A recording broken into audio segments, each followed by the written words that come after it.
So, hi friends, welcome to the civils. So, I hope every one of you is doing good. सबकी तैयारी अच्छी चल रही है, सब पढ़ रहे हैं, मेहनत कर रहे हैं. सो लाइकवाइज इन हमारी जो सीरीज़ चल रही है ये छोटी छोटी पॉलिटी की, जिसमें हम कॉन्स्टिट्यूशनल बॉडीज़ के बारे में डिस्कस कर रहे हैं. प्रीवियस वीडियो में we discussed about election commission, और आज की वीडियो बहुत स्पेशल है क्योंकि today we will discuss about UPSC जो हम सबका एक सपना है, जो आप सबका एक सपना है, जिसके लिए आप मेहनत करते हो, आप इस कमीशन में जाना चाहते हो, इसके थ्रू अपने देश की सेवा करना चाहते हो. तो हम बात करते हैं आज यूपीएससी के बारे में, राइट. सो यूपीएससी जो है यानी कि union public service commission, it is a very very important constitutional body, okay, mentioned in part 14 of the constitution, right, from article 315 से 323. तो अगर हम बात करते हैं यूपीएससी की, तो सबसे पहले कौन से पार्ट में मेंशन है? पार्ट 14 में मेंशन है. आर्टिकल्स कौन से हैं? आर्टिकल्स हैं 315 टू 323. सो 315 से लेके 323 तक के जितने भी आर्टिकल्स हैं कॉन्स्टिट्यूशन में, that deals with union public service commission, UPSC.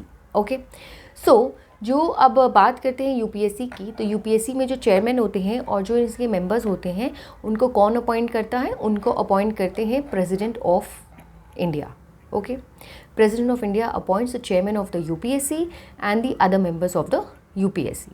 Okay, so अगर हम यहाँ पे बात करें कि कितने जनरली कितने मेंबर्स होते हैं कमीशन में, तो जनरली यहाँ पे देखा जाता है कि 9 से 11 मेंबर्स होते हैं यूपीएससी के कमीशन में.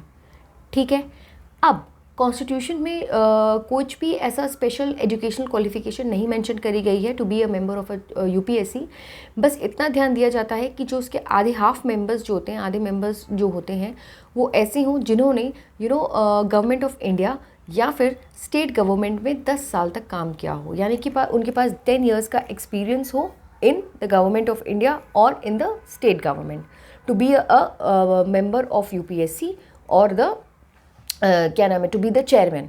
ठीक है, ये इतनी मिनिमम चीज़ें होती हैं यूपीएससी के लिए, कोई स्पेशल क्वालिफिकेशन नहीं रिक्वायर्ड है. इनको अपॉइंट भी हमारे प्रेसिडेंट करते हैं, जैसे कि मैंने आपको बताया. ठीक है, अब जो इनको रिमूव कैसे किया जाता है, तो इनके रिमूवल का पूरा प्रोसीजर, सब चीज़ें जो है वो कॉन्स्टिट्यूशन में मेंशन है. ठीक है, तो he is remove according to the provisions जो कि कॉन्स्टिट्यूशन में मेंशन किए जाते हैं. इन केस अगर उनको रिज़ाइन देना हो यूपीएससी के चेयरमैन को, तो वो अपना रेजिग्नेशन लेटर किससे देते हैं? वो अपना रेजिग्नेशन लेटर देते हैं प्रेसिडेंट ऑफ इंडिया को. और अब जो टेन्योर की बात करें कि एक चेयरमैन, यूपीएससी चेयरमैन का टेन्योर कितना होता है, तो टेन्योर होता है 6 ईयर्स और 65 ईयर्स ऑफ एज. तो द टेन्योर ऑफ द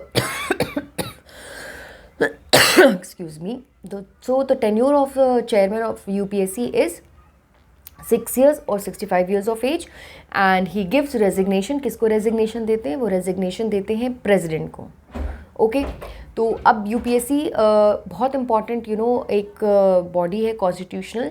इसको इसीलिए जो हमारे जितने भी सेंट्रल लेवल के जितने भी वो एग्ज़ाम्स होते हैं, जो चीज़ें होती हैं, वो कंडक्ट कराता है यूपीएससी, राइट.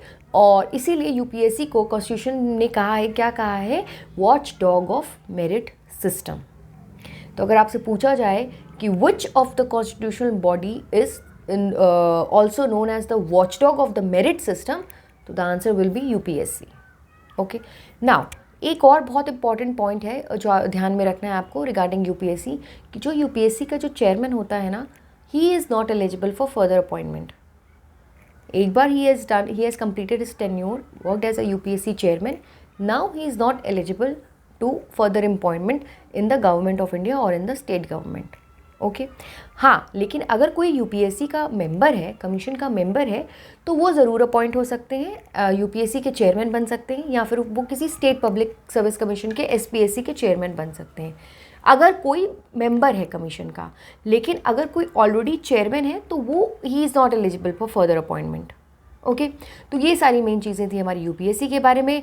आप फटाफट मुझे कमेंट करके बताइए कि करंटली हमारे who is the chairman of UPSC, and don't forget to like, share and comment and subscribe to this video. अगर आपको ये वीडियो अच्छी लगी तो प्लीज़ इस पर कमेंट करिए, लाइक करिए, शेयर करिए और सब्सक्राइब करिए हमारे चैनल द सिविल्स को.